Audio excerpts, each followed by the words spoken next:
Clube do Livro, na Unicinos FM 103.3, também na TV Unicinos. O livro de hoje é Sargento Getúlio, do João Ubaldo Ribeiro. E, novamente, vamos chamar a professora aqui da Unicinos para conversar conosco. Isso, a professora Márcia Lopes Duarte, do curso de Letras, volta e agora contextualiza o autor. Vamos conferir.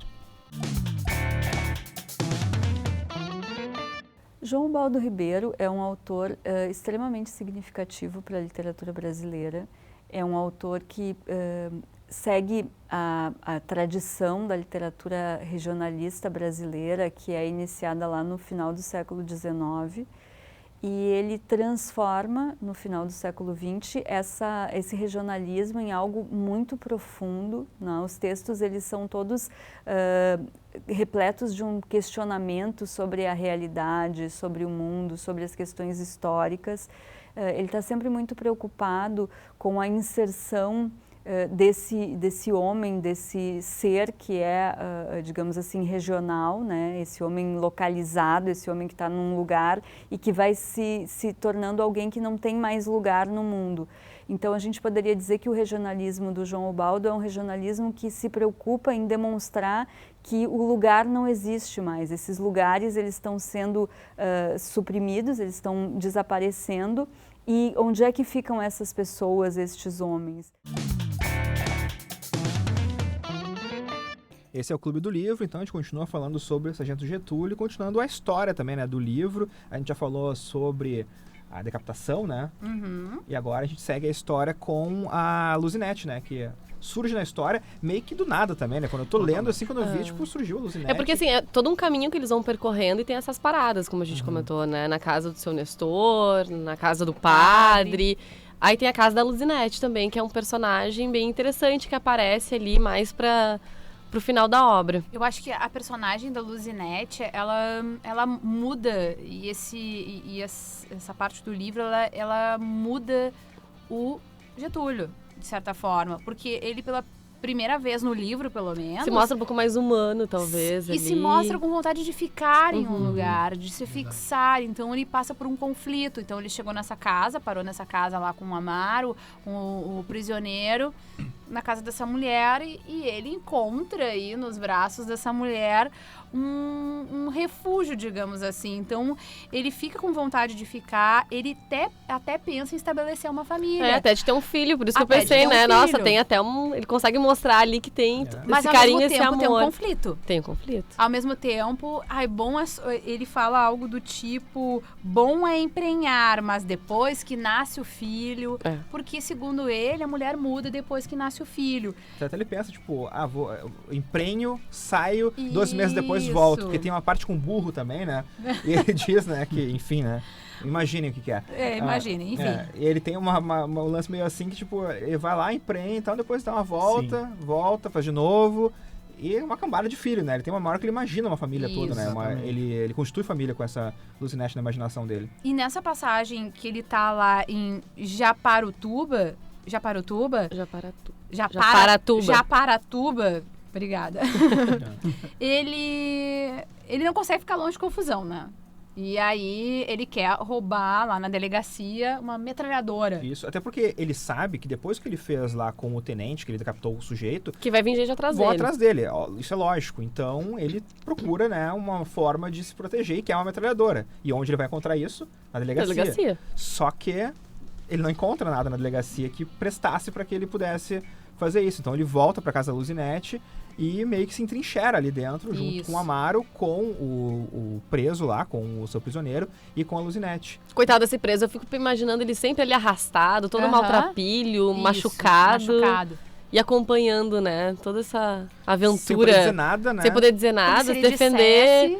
Mas eu até esperava em alguns momentos alguma reação dele, né? Porque eu ficava imaginando, será que o Sargento Getúlio, enfim, ele era tão forte e o Amaro a ponto de realmente manter essa pessoa como prisioneiro o tempo inteirinho que ele não conseguiu lutar contra? Também de interlocução, sabe? Ele não... Tudo bem, daqui a pouco se ele desse um palpite, ele iria tomar pau, como em alguns momentos... Ele, até no momento da caça ao Nestor, ele quis se defender e acho que ficou pior pra ele também. Também não dava muita abertura, mas eu não sei, parece... Assim, eu lembro, me parecia que transparecia, assim, de parte do Getúlio, do Amaro também, até um receio de que o cara, de alguma forma, fosse falar alguma... que também revela essa inadequação do Getúlio a esse cara mais letrado, daqui a pouco ia enrolar ele. Isso. Tipo, eu não vou dar abertura pra esse cara aqui, porque o cara vai de alguma forma... encantar de alguma forma, sei lá. Sabe? Ele vai vir com todo esse lá dele aí. Mas ele não era flor que se cheire, né, Calbi? Não, porque nos coloca o livro aqui. Não, porque o Getúlio, de certa hora, ele parece muito fino, com seu ginásio e tudo. Nem parece que já deu ordem de morte, anulou urna.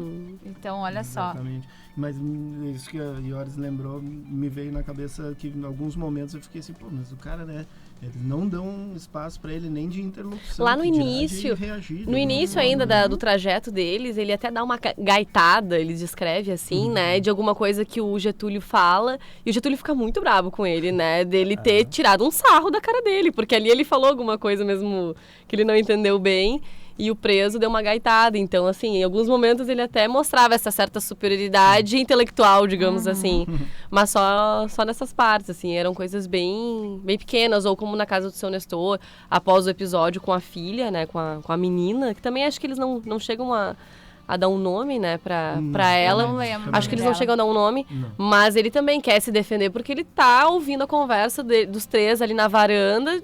O que a gente vai fazer com esse sujeito? Selando o destino dele também. Selando o destino dele. Ele quer ali poder também se proteger ou tentar convencê-los de outra coisa.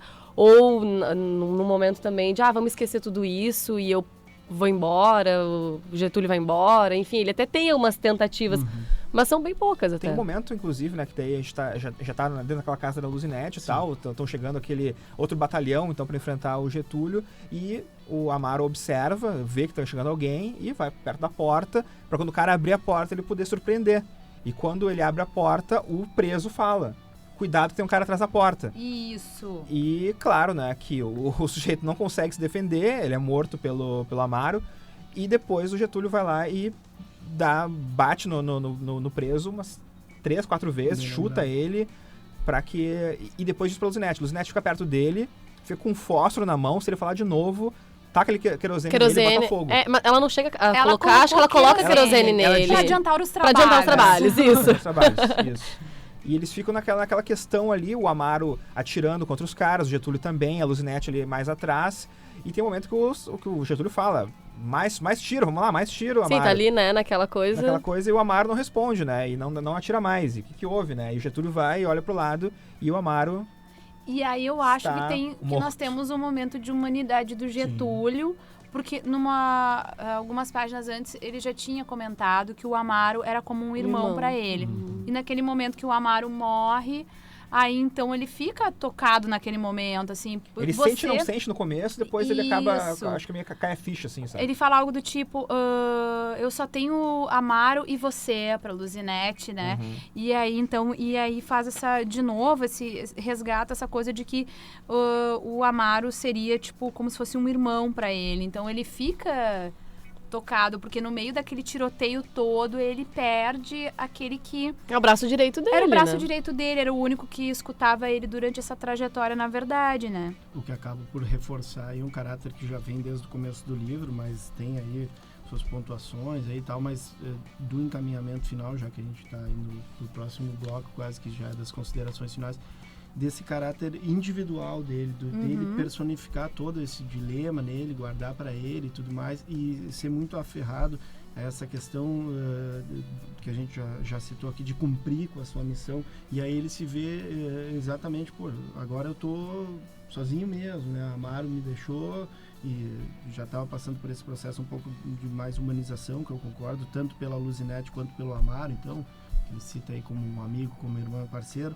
E aí ele se dá conta, ou se vê sozinho contra o mundo. E cercado, né? Também, né? A sensação que dá é cercado. Tô sem saída, acuado. E que é a situação, que é a situação que vai se encaminhar pro desfecho ali, né? Sim. Pra piorar ainda, né? O Amaro morre e a Luzinete tenta ajudar, né? O Getúlio, que tá vendo que a coisa tá complicada.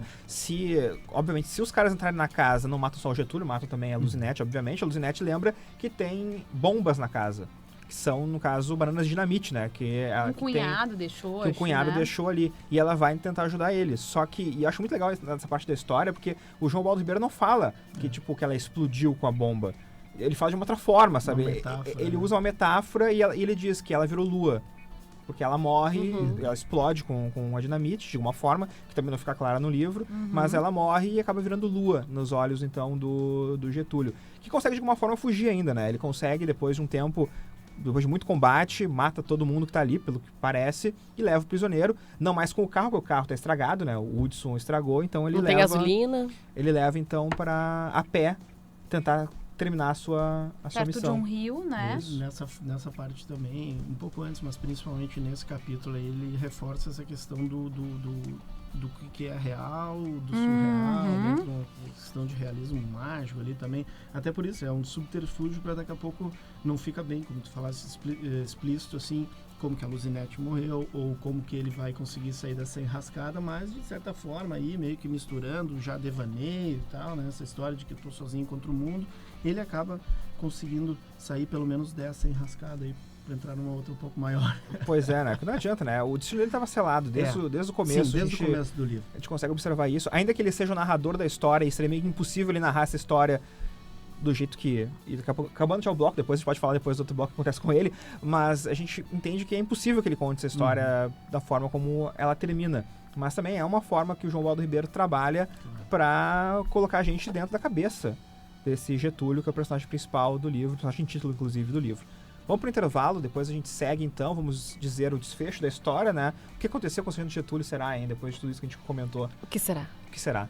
Clube do Livro, depois do intervalo, então, na TV e na Rádio Unicinos.